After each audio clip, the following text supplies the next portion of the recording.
This is Auteur, and welcome to another vinyl recommendation. Today I'm going to be talking about YOD Droog, YOD Stewart. YOD Droog is a producer slash rapper from Brooklyn, New York, and there's just a lot of good hip hop that comes out of Brooklyn, from LP to Steel Tip Doves, a lot of good producers, and YOD Droog is no exception. He's someone I haven't listened to a lot. Obviously I've heard of him in the past, but not an artist I follow too closely. And this popped up on my recommendations for recent albums, and I listened to it and I was absolutely blown away. I looked him up, and he's also a Ukrainian-based rapper, or that's his national origin, so that's kind of interesting. Conductor did at least the intro beat. I don't know if he produced the other ones, but Conductor never misses. It's cool to see him working with Conductor. He did a lot of beats on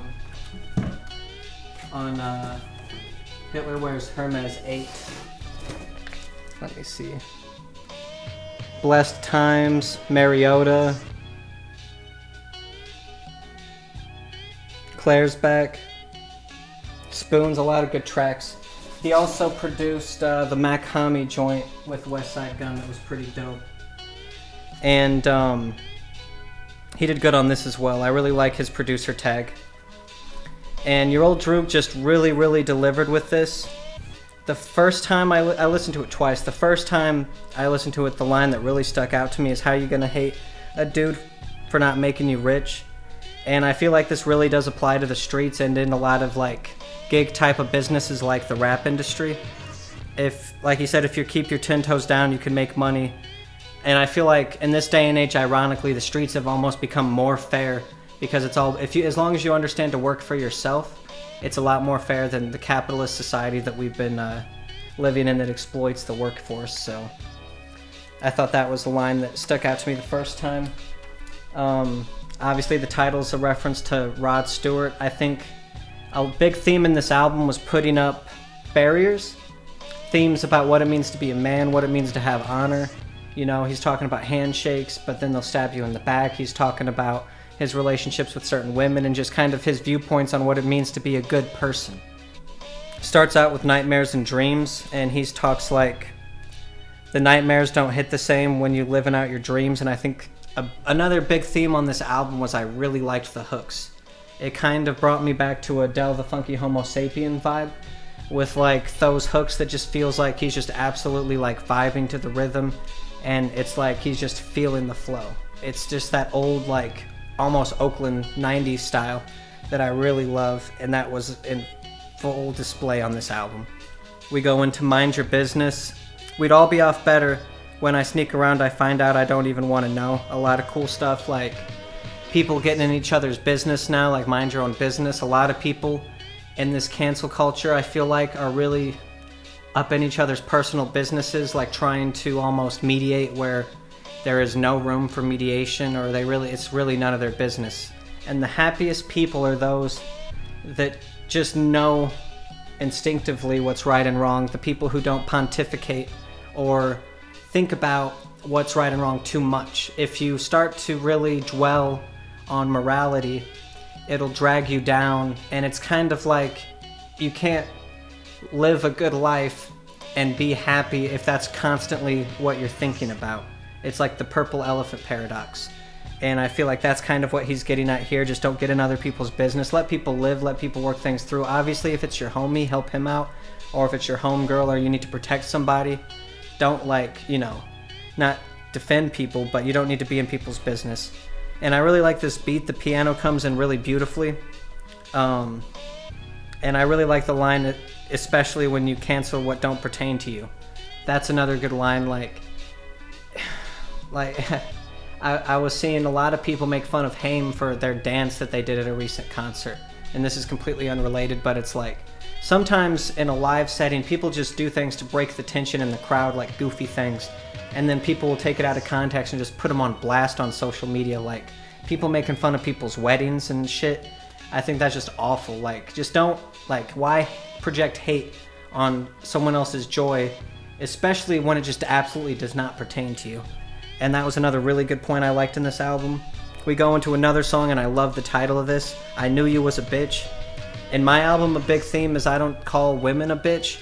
I call dudes a bitch a lot, and a lot of people were telling me, oh, you need to calm down on the bitch talk. So I'm kind of cutting that out on my future projects, but I feel like he got that down perfect of just like, I love calling dudes bitches. It's funny. I mean, obviously I used it in a toxic way when I was young to like peer pressure people. Boys did that in the 90s. But like every time he came around, all the movers switched. Like he's talking about people coming in and like talking shit behind his back, like making it to where his business dealings are more hard. And sometimes it'll be someone you think is your best friend that's just going behind your back and like really dragging you down. If whenever you're hanging out with your homie and you introduce him to new people, if they switch up on you, there's an issue with that homie, like for real. This was in a major theme of the Breaking Bad prequel, Better Call Saul, where Saul was just constantly trying to get validation from his older brother, Chuck.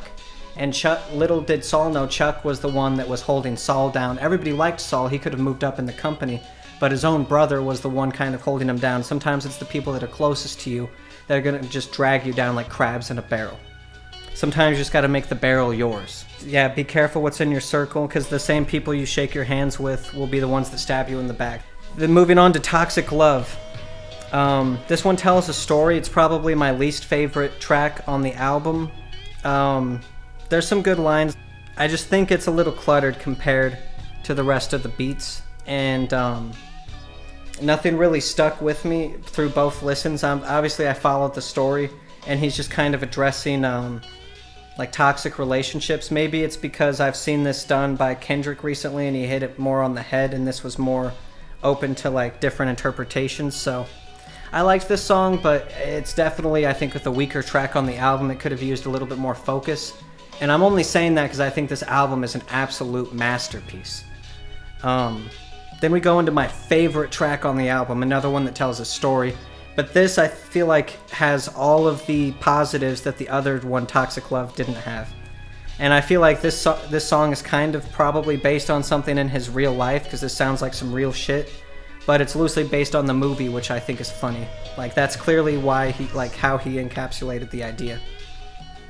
And I just love the vibe. Like, he's putting out just perfect, like, vibrations about, like, how he feels and different, like, issues with sexuality and maybe even adolescence and coming of age.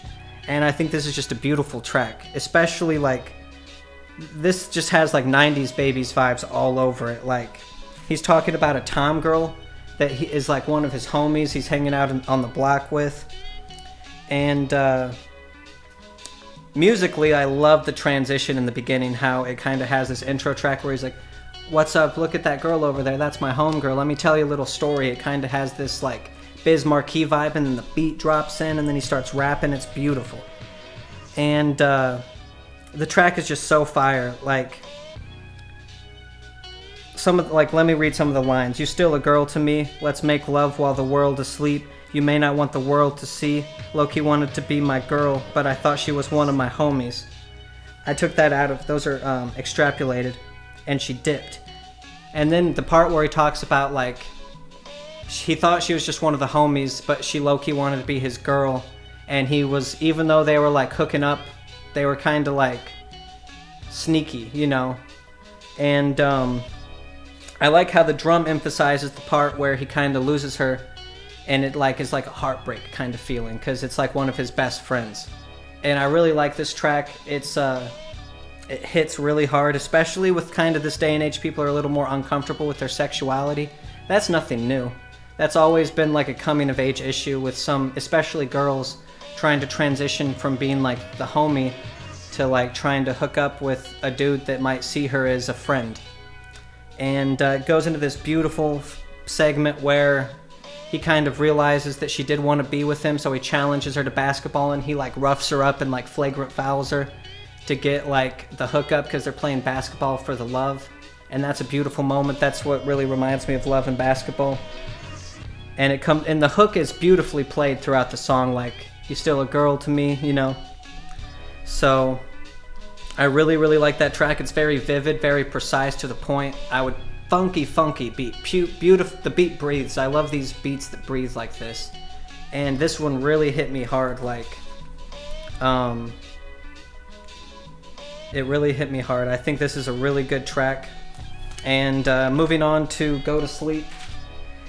This reminds me of like another Dell song. The style is timeless, like just these smooth hooks and just like the storytelling and like how he's like, sometimes I just want to go home and just go to bed. Like, screw dealing with this shit. It's not that deep. Then we go into the outro, which is the Ballad of Crew Toy. He says, sometimes I feel like crying. This is the hook, but the tears won't come out my eyes. This is a beautiful like little hook play. It's kind of like cliche at this point, but like after this whole album, the way it like progresses and rides, this song just fits perfectly at the end. And he has another cool line, I understand why Pitbull put the suit on. That's a cool little metaphor for like putting up the front, like disconnecting from your heart, putting a different persona out there in the public so you can't be hurt. I really liked that. And this is just like some soulful rap. His vibe is just flawless. And there's like a phone recording at the end where they're talking about the meaning of life, and then it's like a holding segment, and then it goes to a voicemail of his friend talking about how he's not just a great poet, but he's a great human, and this is a very human album. And I definitely agree with that. He didn't even need to have that. It's very clear and apparent throughout this album. And yeah, I just think this is special. I think the Love and Basketball song about having like the Tom girl that came and hung out with you and then you guys hooked up, but it's awkward. You still look at her as the friend, not understanding that she really did want to be your girlfriend and not making the first move, so she kind of distanced herself. Then they come back together and play that basketball game. That's a beautiful song. I've never, like, that's some new shit. It's like it reminds me of like some Biz Markie. And it also, like, the beats really reminded me of like some Aquemini. Like, that's high praise, and this is one of my favorite albums. I actually have a first edition demo version of this. This has been played several times. Still sounds beautiful. And just because of the morals too, like Aquemini, there's those lines like, I might look like a fool, cigarettes illegal. I might look like a fool, weed is illegal, but cigarettes cool. And that's kind of I don't know why I tripped over that line so many times, but it kind of reminds me of like that kind of vibe with the morals in this. Just really solid points, and the beats were real Aquemini feel. And I feel like the hooks are like some Soul's Mischief, like Oakland sounding, like really solid. This like hit me in the soul. Like, this is that rap that like hits you in the soul. So I really highly recommend this album. It's short, it's sweet. I think it's like 22 minutes. It was a really enjoyable listen. I enjoyed it.